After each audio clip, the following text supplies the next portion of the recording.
Hey guys, this is OddOneGaming. This is going to be another Dragonheir SilentGods video. In today's video, I want to show you something that I just recently found out, and that is a pretty crazy discovery. It's like, I did not discover it myself. It's just, I got this information while I was live on stream, and it's pretty crazy. It's pretty game-changing, I'm not going to lie. And that is about, the positioning for specifically the grave of Venom. We all know, or you should all know at least at this point, that positioning in this game is really, really important.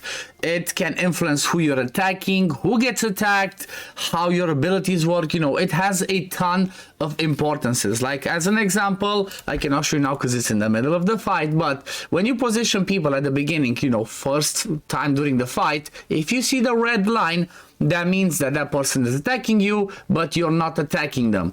If there is a yellow line, that means you are attacking them, but they are not attacking you. And then the last one is the purple line, which says that you are attacking them and they are attacking you. Okay, so that's one quick little tip that I can, actually, you know what? Let me just show you that as well. Let me just show you, because I can finish this fight a little bit later. This is my account. This is my team that I'm using after having, played in the beta. So, for example, see, the yellow line means that if I place him like there, he's gonna attack the boss, and the boss will attack him as well. Okay, red line. You see, there's some red lines. Well, this means he will be attacked. Okay, it shows that he's gonna be attacked. Let me see, how can I do this? Okay, yellow line, he attacks the boss does not attack him. Then, for example, I guess you cannot see properly, only like this. Okay, like this, you see the fruit bath gets attacked by the side eggs, but he attacks the boss and boss attacks himself. However, he will not attack the side eggs. This is basically for basic skills, okay? Because AoEs are a little bit different. But the thing and the positioning that I really wanted to talk about is this one right here, okay? So first of all, massive shout out to SilentGods. He shared that with me on Twitch, and he said, he posted in my Discord, I learned this positioning from Jedi Focus video. I think that's how you read his name. And there are two positionings that you really need to know. That's the first one, if you only have one tank, where in my situation I only have a fruit bath, and then everybody else is AoE. Okay, it's shown in this picture as an example. There's one person over, let me move myself. There's one person over here, one person over here, one person over here, one here. So you see there's like 3 healers, the adventurer, which is like a DPS, and then the tank. They're all spread apart. If I'm not mistaken, like I was trying to figure the logic of it, I think it all has to do with the boss's AoE hit, okay? Because that's the one that hits really hard. I think that the way the boss targets this is he puts the target that he will hit right there in that one, okay? And if you see, it's a square and then the lines that go out. Well, I believe that the way that one happens, let's say he attacks over here, okay? The square goes here, okay? And then outside does not get hit. Same thing over here. He's in the square over here, he does not get hit. So I believe that's the way it works. It's really funny that, I did not expect it, but it's so important, because if we look this playthrough, you're gonna see that when the boss does the AoE, there will not be two people like over here. See, it was only one person that got hit. It's either the tank, I think it actually always focuses the tank, but normally he would always hit only one person. That's massive, because if you think about it, you basically need to try and only keep one person alive. Makes it so much easier than having to try and keep the whole team alive, healing them all together. You have the side one over here that keeps attacking you. So that's really, really, it's game changing, honestly. It is game changing because it makes it so much easier. Watch this again. He's gonna do the hit. Let me try 1 time speed. Boom, hit. Just hitting fruit bath. That's it. It didn't hit anybody else. This is massive. I have not tested the other one, which is the one with the tank, but I'm quite sure if this one works so efficiently, this is the one that you would use if you have a 2 melee champions. Okay, let's say you have 2 tanks, or maybe you have 1 tank and somebody else that's a melee DPS, or bring something else.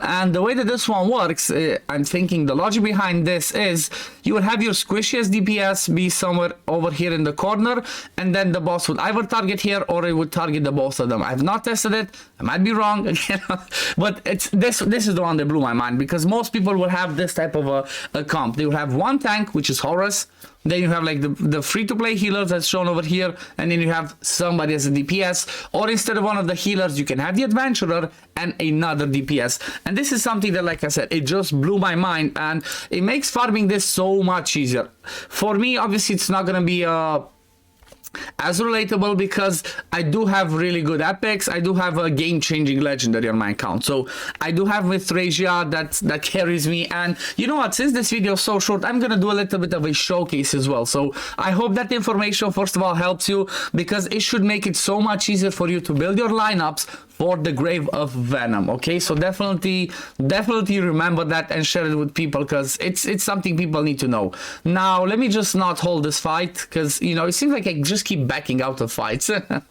But let's have a quick look, you know, a little bit of my account showcase. Okay, so this is the account that, like I said, I played during the closed beta. I got some champions from then, and I also got a few champions during the, you know, the beginning of this season, but they were mostly epics. And honestly, I pulled 2 legendaries, if you've not seen the video, but they're both dupes. Okay, so first of all, I do have Filto in here, which honestly I really enjoy him because this hit is massive. Okay, his ultimate hit, if he has rally, does triple the damage, and that one just cleans the board. Okay, whoever he hits with this is just straight up dead. And he also has a good hit on this one that does some AoE damage, plus on the passive has some splash damage around the target. So he's definitely really good for a AoE nuker. That's why I chose to use him for my Goblin Farmer, and that's why I chose to build, for example, my account. I went with Radiance plus Lightning, and the team that I chose to go was obviously with Mithrasia. She's just amazing. I mean, she brings AoE Revive on Death, then if there are dead champions, she brings AoE Revive. Then the ones that are revived also get 70% HP. Then they get debuff immunity. They get invisibility if they're ranged. So it's just a massive heal, a massive revive, and it's a full board skill, which is crazy. Then her battle skill this is just insane as well. Heals all allies by 8% max HP plus enlightenment, and puts recovery over time. And look at that range.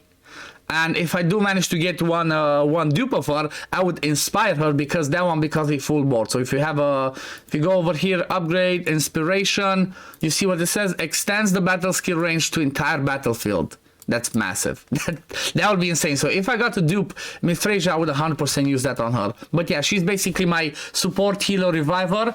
Then I do have Hegio that I'm using as an example. He's another rally champion, but the reason why I'm really using Hegio is, one, he does some good damage on the ultimate. He does some decent damage on this one, but it's because of this. There's a 75% chance when scrolled of granting rally to a random ally for 10 seconds. So because I'm only using two rally heroes, him and Filto, he's just gonna keep boosting Filto. So whenever Filto does his ultimate, obviously it just destroys everything. It's just massive. I love that. Then as my tank, I'm using Frurbas. He's one of the top tier epics that I'm in love with, and he's just awesome because he has AoE decrease attack with some damage. Okay, the damage is not the best because you're gonna build him to be a tank, not do damage, but AoE decrease attack, it's a big area. Then this one's huge as well. He basically heals as well, and he healed himself, so he does a healing nexus around that area, which is insane. Then on the passive, he can cleanse and heal. Every time he hits someone, he has the chance to heal the ally with the lowest HP and dispel one debuff. Plus, he brings an ally defense in dungeons by 24%. He's just obviously one of the best ones. I mean, there's some more new ones that were added, but he's at the top still. And then the last one, this is one of the heroes that I will be using, honestly. I will be making a video on a spotlight because I just love this hero. She's amazing. And that is Yola, okay? That's her name, Yola, support champion. The reason why I like her is, first of all, Aura, 24% attack in all battles, that's massive. Then look at this ultimate, okay? It has a crazy range, summons lightning to strike 3 times in the area, okay? 230 attack each time, okay? But at the same time, she has a 75% chance when scrolled to inflict silence and 100% chance to land decrease attack. That's just insane. Like, the silence itself is really good for controlling. It helps even with the Grave of Venom, as we've seen, because if you land any control on the minions, the balls that the Grave of Venom boss has, they will not attack you, they will not put decreased defense on you, so keep that in mind. So having her to do silence helps with that, but at the same time, when attacking enemies under silence, there's a chance to stun them. So because she does those triple hits, she can basically stun them, and therefore, again, they're not gonna get a turn, and it keeps, you know, you're basically keeping the fight controlled. And at the same time, she has this one that she hits somebody 2 times with a chance to inflict silence, and most of the time she's gonna inflict it. I just really like Yola. She's one of the most versatile champions that I've played with, and you can use her in Goblin, Arena, Vortex, Dungeons. Like, she's in all of my teams. I really love Yola. But yeah, I just wanted to add this a little bit towards the end as a little bit of a showcase for what I'm using and what I'm focusing right now.